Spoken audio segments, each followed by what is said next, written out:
Mr. President, the families of our dear hostages languishing in the dungeons of Gaza. Ladies and gentlemen, last year, I stood at this podium and I showed this map. It shows the curse of Iran's terror axis. This axis threatened the peace of the entire world. It threatened the stability of our region and the very existence of my country, Israel. Iran was rapidly developing a massive nuclear weapons program and a massive ballistic missile program.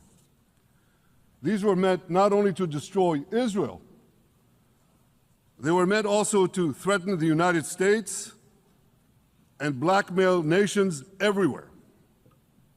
From Gaza, Yahya Sinwar dispatched waves of Hamas terrorists. They stormed into Israel on October 7th and committed acts of unspeakable savagery. From Lebanon, Hassan Nasrallah had launched thousands of missiles and rockets at our cities, terrorizing our citizens. In Syria, the murderous dictator Assad hosted Iran's forces, tightening a noose of death around our throats. In Yemen, the Houthis launched ballistic missiles at Israel while choking global trade at the mouth of the Red Sea. So what's happened over the past year? We've hammered the Houthis, including yesterday. We crushed the bulk of Hamas's terror machine. We crippled Hezbollah, taking out most of its leaders and much of its weapons arsenal. You remember those beepers, the pagers? We paged Hezbollah, and believe me, they got the message. And thousands of terrorists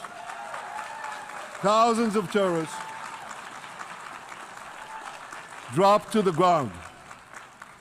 We destroyed Assad's armaments in Syria. We deterred Iran's Shiite militias in Iraq. And most importantly, and above anything else that I could say to you or that we did in this past year, in this past decade, we devastated Iran's atomic weapons and ballistic missiles programs.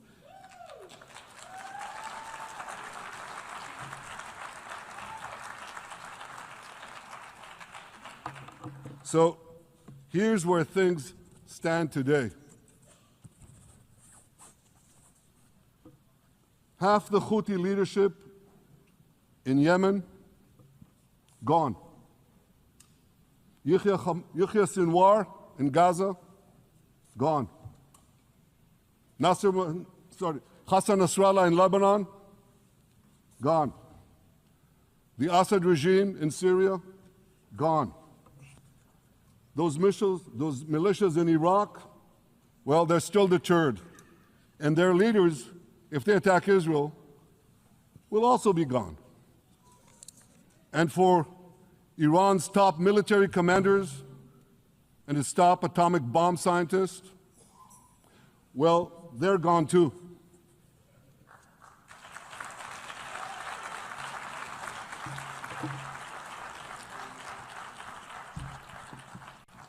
Israel's 12-day war with Iran, which I renamed Operation Rising Lion, that's from the Bible. This 12-day war will go down in the annals of military history. Our daring pilots neutralized Iran's missile defenses and took control of the skies over Tehran. And you saw this. Israeli fighter pilots and American B-2 pilots bombed Iran's nuclear enrichment sites. I want to thank President Trump for his bold and decisive action.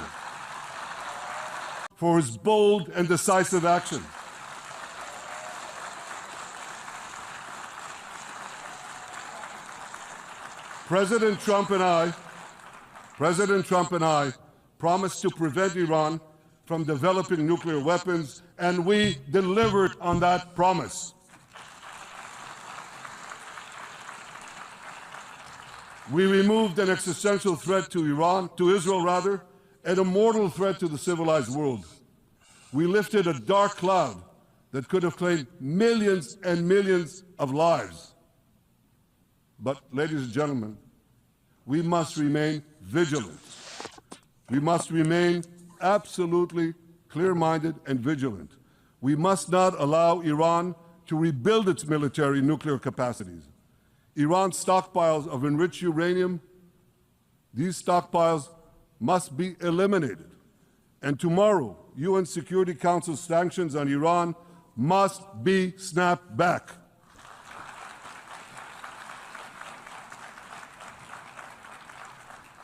Thanks to the resolve of our people, the courage of our soldiers, and the bold decisions we took, Israel rebounded from its darkest day to deliver one of the most stunning military comebacks in history.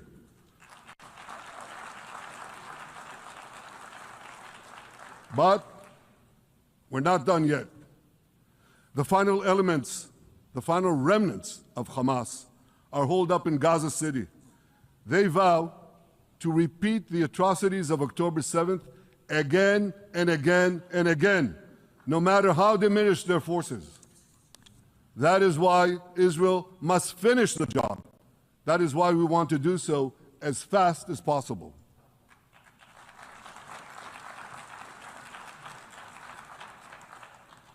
Ladies and gentlemen, much of the world no longer remembers October 7th.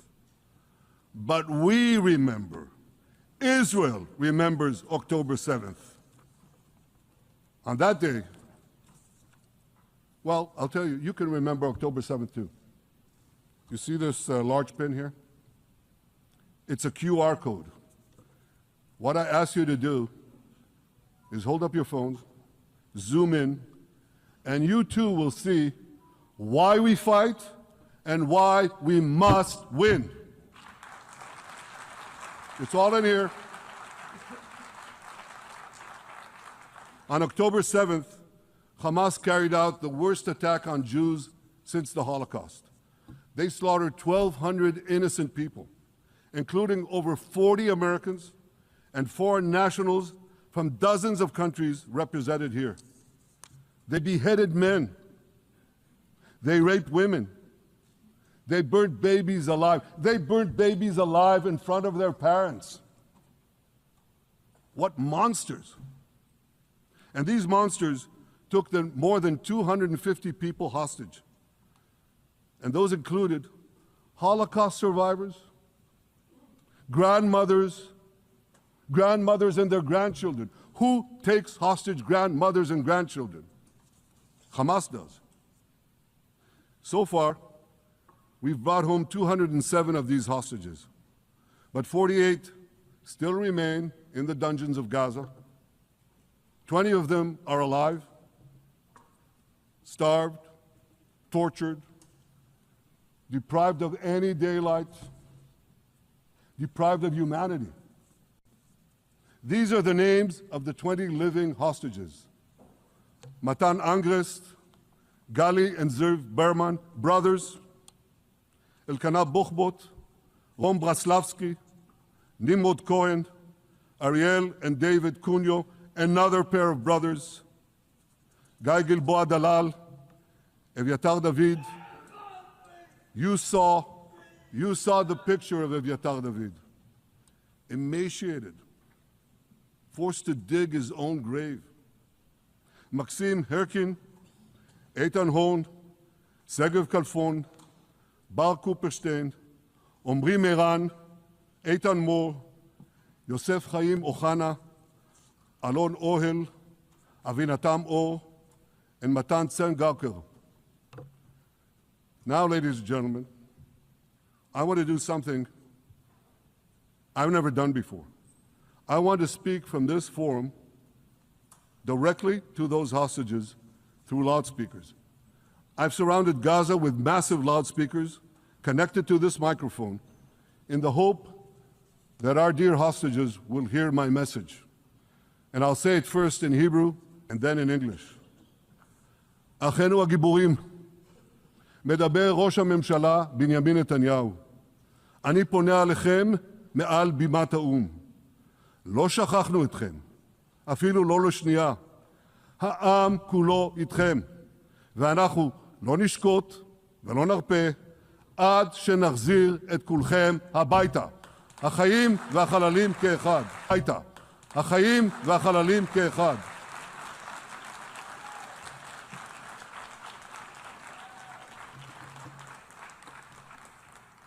Our brave heroes. This is Prime Minister Netanyahu speaking to you live from the United Nations. We have not forgotten you, not even for a second. The people of Israel are with you. We will not falter and we will not rest until we bring all of you home.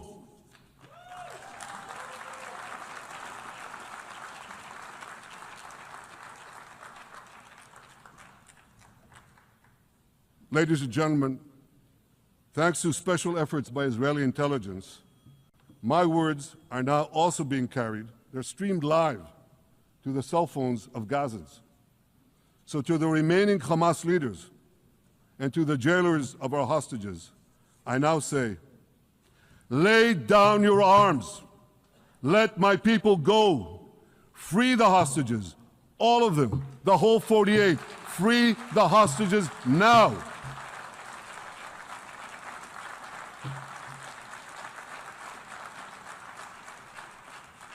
If you do, you will live.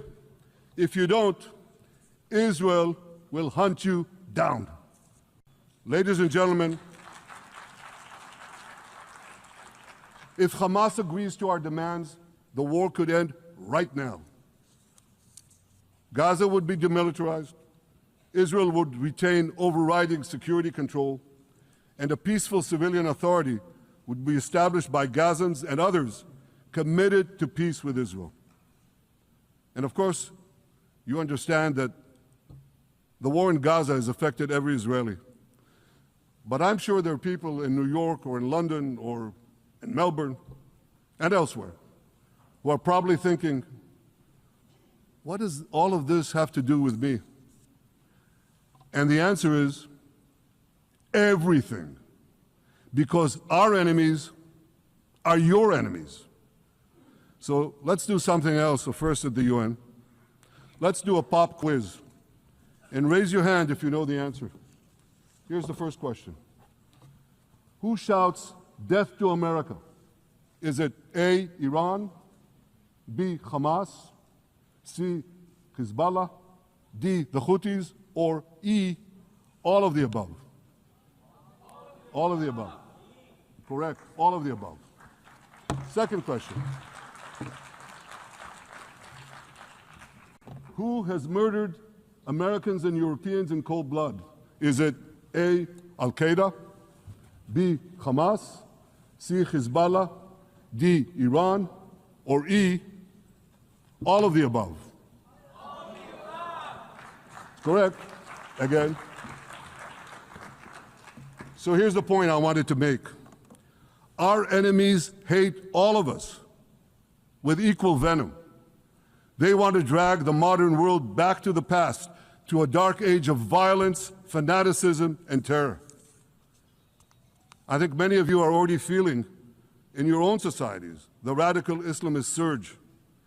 You know, I'm sure you do, you know deep down that Israel is fighting your fight. So I want to tell you a secret. Behind closed doors, many of the leaders who publicly condemn us privately thank us. They tell me how much they value Israel's superb intelligence services that have prevented time and again terrorist attacks in their capitals, time and again saving countless lives. General George Keegan, former head of U.S. Air Force intelligence, once said, if the United States had to gather on its own the intelligence that Israel gives us, we would have to establish 5 CIAs. 5 CIAs. This past June, when Israel struck Iran's nuclear facilities, German Chancellor Merz admitted the truth. He said, Israel is doing the dirty work for all of us. President Trump understands better than any other leader that Israel and America face a common threat. He showed the world that when Iran and its proxies murder Americans, take Americans hostage, shout death to America, burn American flags, and try to assassinate the President of the United States, not once, but twice. He showed them there is a price to pay for all that.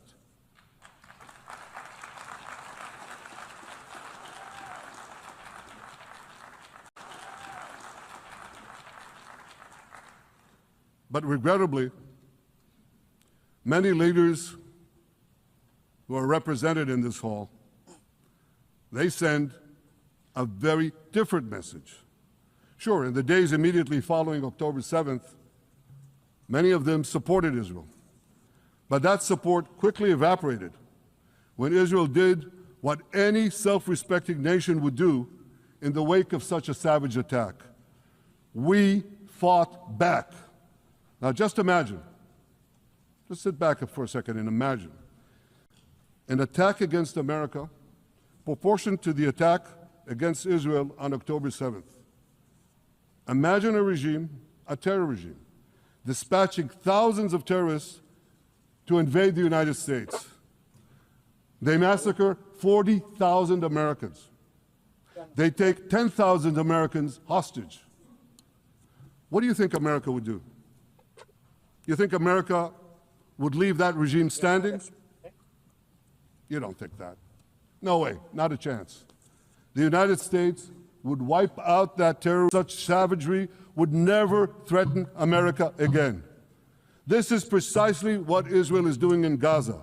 We're wiping out the terror regime of Hamas and ensuring that this savagery will never threaten Israel again. That's what we are doing. That's what any self-respecting government would do.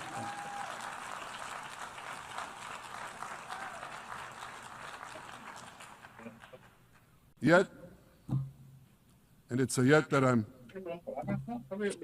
sorry to say here, yet over time, many world leaders buckled